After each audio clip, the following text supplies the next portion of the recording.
성경 묵상을 돕는 해설 가이드입니다. 안녕하세요, 묵상 코치입니다. 함께 읽고 나눌 말씀은 마태복음 3장 13절에서 4장 11절까지 말씀입니다. 예수님은 요한에게서 세례를 받으셨습니다. 자신과 죄인을 동일시함으로 하나님의 구원 계획을 성취하기 위해서였습니다. 하나님께서는 예수님을 아들로 인정하셨고 사탄은 강야에서 예수님을 시험했습니다. 13절에서 17절 읽겠습니다. 이때 예수께서 갈릴리로부터 요단강에 이르러 요한에게 세례를 받으려 하시니 요한이 말려 이르되 내가 당신에게서 세례를 받아야 할 터인데 당신이 내게로 오시나이까? 예수께서 대답하여 이르시되 이제 허락하라. 우리가 이와 같이 하여 모든 의를 이루는 것이 합당하니라 하시니 이에 요한이 허락하는지라.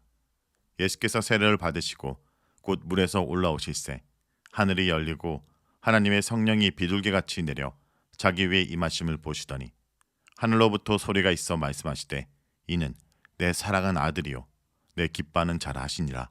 본문에서 세례를 받으려 하시니 라는 문구는 예수님께서 의도적으로 요한의 세례를 선택하셨음을 말해주며 14절에서 15절은 이러한 사실을 더욱 강조합니다. 예수님은 자신을 요한이 선포한 메시지와 그것이 파생한 개혁운동과 동일시하려는 의도가 있었습니다.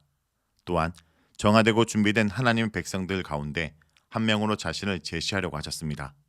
제3이 필요해서가 아니라 자신을 하나님 백성으로 제시하려고 무리 가운데 합류하신 것입니다.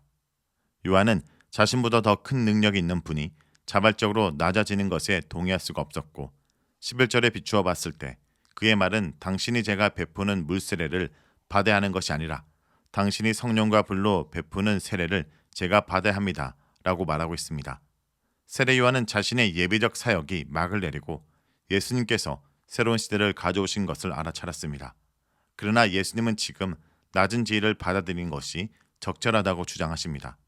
그렇게 함으로써 요한과 함께 의를 이룰 수 있기 때문입니다. 성취하다라는 표현은 현실화하다 혹은 이루어내다 라는 의미입니다. 본문에서 의라는 표현은 순종에 초점을 맞춘 하나님과의 관계라는 관점에서 보는 그리스도인의 삶과 동료로 보입니다. 요한의 세례가 요구하는 것도 바로 이러한 관계입니다. 예수님께서 자신의 사명을 성취하기 위해 회개하는 하나님 백성과 자신을 동일시한 것도 이러한 관계라는 점에서 이해해야 합니다. 예수님께서는 구원의 목적을 성취하기 위해 자신의 세례를 회개하는 이스라엘 회개로 간주하신 것입니다. 세례 후 예수님께서 경험하신 것에 대한 마태복음의 묘사는 마가복음과 비슷합니다. 하늘이 열리고 라는 표현은 에스겔 1장 1절에 에스겔의 최초 환상을 염두에 둔 표현과 같으며 그 또한 강가에서 일어난 일입니다. 하나님의 영이 강림하신다라는 것은 오랫동안 부재했던 선지자의 영감을 다시 부어주는 것을 나타내는 것일 수도 있지만 그보다는 약속된 메시아를 보내주시는 것을 의미합니다. 성령을 상징하는 비둘기는 유대적 사고에서 일반적인 게 아니지만 후대 몇몇 저술들에 발견되고 있습니다. 이러한 기록들은 창세기 1장 2절에서 수면 위를 운행하는 성령의 근거를 두고 있습니다.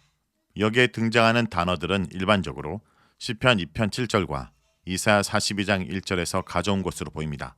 시편 2편 7절은 다윗 계열의 왕을 하나님의 아들로 언급하고 그를 메시아로 이해하며 이사야 42장 1절은 하나님의 영을 부어 선택하신 족이 등장합니다.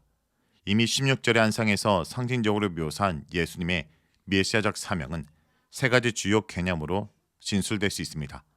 예수님은 다윗 계열의 메시아이고 하나님의 아들이며 자기 백성의 죄를 지고 가는 사명을 가진 종입니다.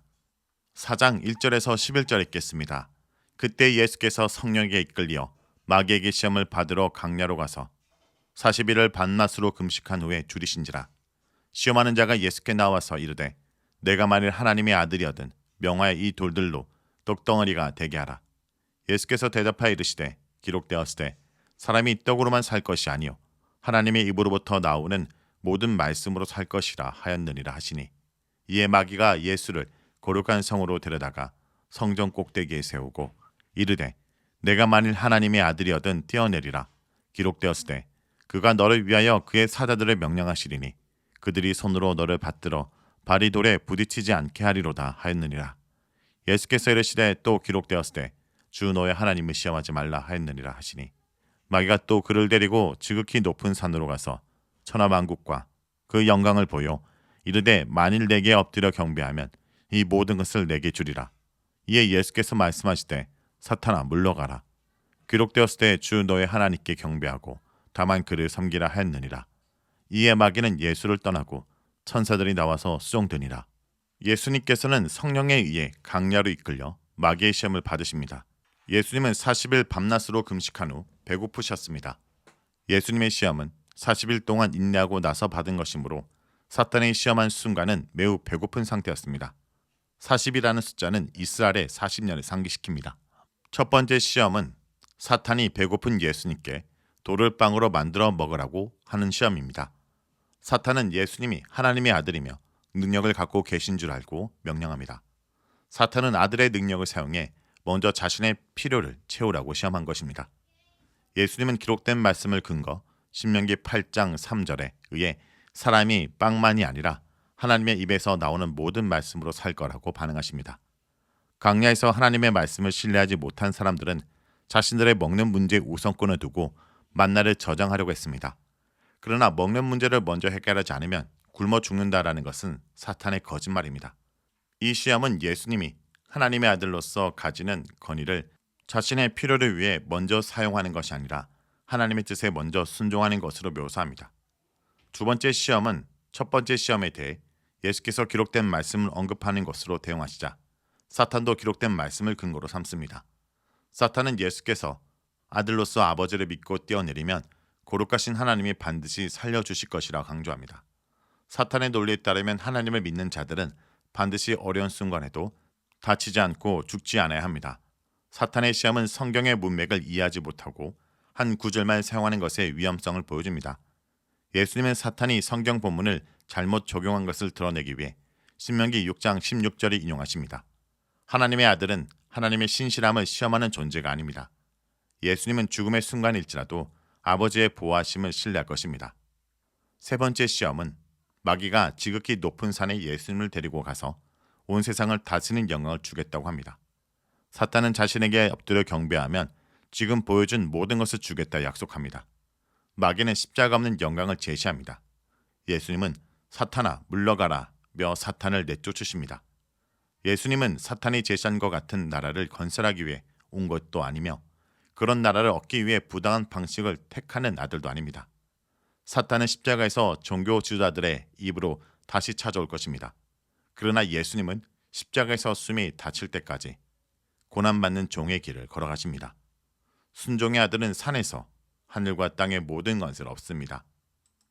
세 번째 시험을 이기자 사탄은 물러가고 천사들이 아버지를 신뢰한 예수님을 섬깁니다. 시험 이야기는 세례 장면과 자연스럽게 연결됩니다. 두 장면은 예수님의 정체를 하나님의 아들로 밝힙니다. 강야의 시험은 예수께서 어떻게 하늘나라의 사역을 성취하실 것인지를 보여줍니다. 예수님은 아들로서 아버지의 뜻에 순종하시고 아버지를 신뢰하며 십자의 길로 가는 삶으로 구원의 목표를 이루실 것입니다. 시험 이야기의 초점은 예수님의 정체에 있기 때문에 우리는 예수님이 누구신지를 파악한 다음 신자의 개인에게 적용할 필요가 있습니다. 예수님의 제자는 하나님의 자녀로서 하나님이 세우신 나라를 위해 먼저 나의 뜻이 아니라 아버지의 뜻에 순종해야 합니다. 하나님은 언제나 언약에 신실하심으로 하나님의 자녀는 하나님의 보호하심을 시험하지 말고 인내로 하나님이 응답하시는 때를 기다려야 합니다. 예수님의 제자에게 있어서 십자가 없이 세상의 영광을 얻으려는 것은 우상숭배인 것입니다. 자, 여기까지가 마태복음 3장 13절에서 4장 11절까지 말씀입니다. 오늘 말씀을 통해 우리는 무엇을 묵상하고 적용해야 할까요? 예수님은 백성을 구원하시기 위해 백성의 자리를 취하셨습니다. 요한은 자기 뒤에 오실 분을 그분의 신을 들기도 감당하지 못할 크신 분으로 성령과 불로 세례를 주시며 그의 백성을 선발하실 두려운 분으로 소개했지만 예수님은 세례를 받는 죄인의 자리에 서셨습니다. 우리와 같은 자리로 내려오셔서 우리 죄를 위해 죽으심으로 우리를 죄에서 구원하신 겸손의 예수님을 잊지 않길 기도합니다.